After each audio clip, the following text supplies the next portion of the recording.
তুমি কি মরবা না? তুমি কি কবরে যাইবা না বাপ? এই পৃথিবীর কত রাজা বাদশাহ কবরে চলে গেছে, তুমি কি কোনোদিন কবরস্থান দেখো নাই? তুমি কারো জানাজা পড়ো নাই? তুমি কি কোনো মানুষের লাশ দেখো নাই? আমি 5 দিন আগে আমার জ্যাঠার সাথে কথা বলে আসছি, বাড়িতে খোঁজ খবর নিছি। 5 দিন পরে আমার জ্যাঠা মারা গেছে। আমি জ্যাঠার দিকে তাকাইয়া বাড়িতে গিয়া দেখছি আমার এই সেই মানুষটা যার সাথে আমি কথা বলছি, উনি নাই, চুপ হয়ে গেছে, হাত নড়ে না, পাও নড়ে না। আমি জানাজা পড়াইছি আমার জ্যাঠার,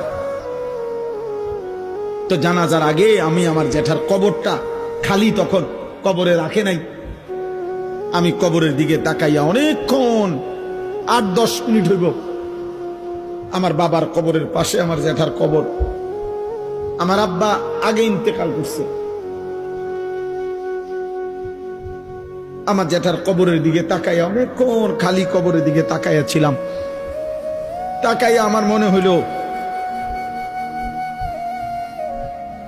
কবর যেন আমারে ডাক দিয়ে বলছে, আনিস,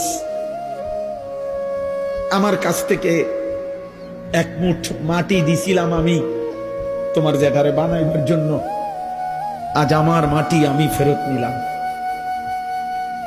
ওয়াফিহা নুঈদুকুম। নওজোয়ান, তোমার মাটি মাটির কাছে ফেরত চলে যাবে। তুমি মাটি ছাড়া আর কিছু না। তোমার এই চোখ, নাক, কান, হাত, পাও, হ্যাঁ, এটা চোখ, নাক, কান, মাটি মাটি, ও মাটির টুকরা। ওয়ালাকাদ খালাকনাল ইনসানা মিন সুলালাতিন মিন তিন।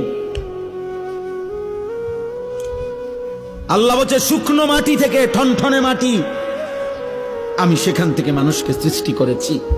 তুমি মাটির একটা টুকরা ছাড়া আর কিছু না।